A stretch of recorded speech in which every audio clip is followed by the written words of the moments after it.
Bonjour encore. Aujourd'hui, je vous parle des feux de brousse dans la culture des avocatiers. L'ennemi numéro 1 de la culture des avocatiers, c'est les feux de brousse. Voilà, c'est le feu de brousse. Observez très bien ce plan d'avocatier.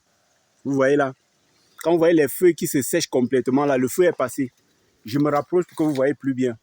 Vous voyez, le feu est passé, c'est le feu, vous voyez le travail du feu. Vous voyez ça. La tige est complètement touchée. Observez très bien. L'avocatier n'a pas produit de fruits cette année. Et de ce côté, quelques fruits qu'il y avait sur l'arbre. Le feu est passé. Quand vous avez le feu de brousse dans votre verger, il faut attendre encore 3 ans pour espérer avoir encore quelques fruits. Avoir juste quelques fruits pour ne pas espérer avoir un rendement. Et il faut attendre encore au moins 7 ans pour que l'avocatier reprenne ses formes. Vous voyez, cette tige, il faut au moins 5 ans.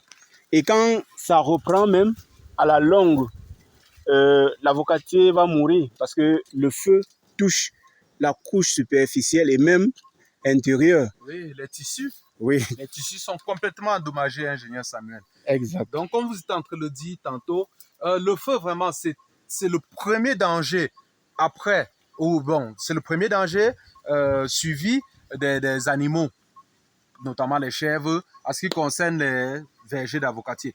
Nous vous appelons tous à prendre des dispositions pour éviter à ce que le feu n'entre pas dans vos vergers, comme vous pouvez bien comprendre. Et des différentes méthodes que l'on peut appliquer qui ne coûtent pas cher. On peut faire des bandes de sécurité pour éviter à ce que le feu puisse quitter du champ du voisin et arriver dans son champ. En plus de cela, une fois qu'on défriche le champ, il faut régulièrement ramasser la paille, l'herbe qui se trouve dans le champ et ne même pas laisser les herbes atteindre une hauteur de plus de 50 cm. C'est pas bon pour le verger. Parce que quand vous laissez l'herbe, ils atteignent une hauteur, surtout les graminées, lorsqu'ils atteignent une hauteur de plus de 50 cm et puis après vous passez au défrichage, cela c'est juste une source de combustion, ça devient un combustible et cela peut brûler les vergers. Et éviter également de fumer dans les vergers. Si jamais il y a de l'herbe, un mégot de cigarette peut effectivement causer des énormes dégâts. Comme vous venez de le dire, monsieur l'ingénieur, l'année passée, il y a un monsieur qui m'a contacté. Il m'a dit on a bel et bien défriché le champ et c'est après qu'on a mis le feu.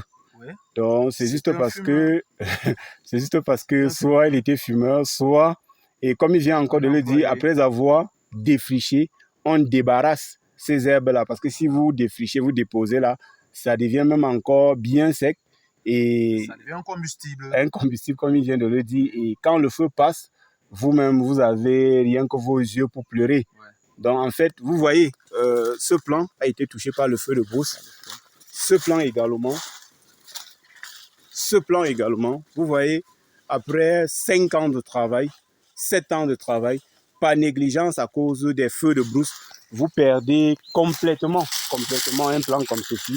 Et en plus, vous voyez, par exemple, ce plan qui n'a pas été touché, comment la verdure est très bonne.